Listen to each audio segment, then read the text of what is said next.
Greek media Pentapostagma suggests to integrate BrahMos supersonic cruise missile with Greek Rafale fighter jets. An article has been published in the Pentapostagma on this issue. Greece and India are now coming even closer, after the presence of the Indian Foreign Minister in Athens.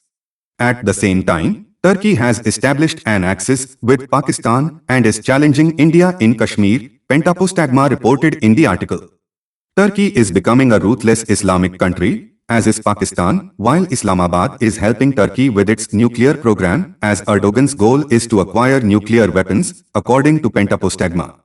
Athens and Delhi have two common enemies, Turkey and Pakistan.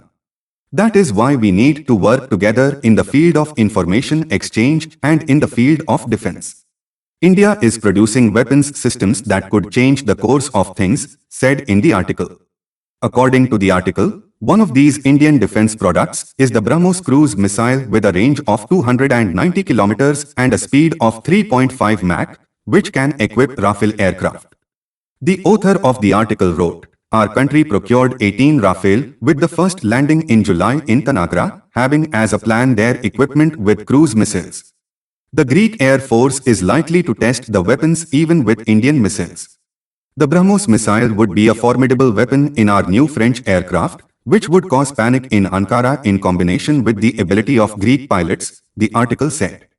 "We do not know exactly what is possible to implement in all this," the author wrote.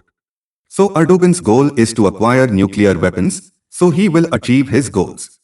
According to the author of the article, we recently had a meeting of high-ranking officials where the transfer of technology from Pakistan to Turkey was discussed. Greece and India need to develop stronger ties. We see that there is an alliance between France, Israel, the UAE, Greece and India. These countries can make Greece even stronger, he said. India, Egypt, Israel, France, USA are countries where we can get weapons and technology to act alone against the Turks if and when required, the article concluded. Thank you everyone for watching this video.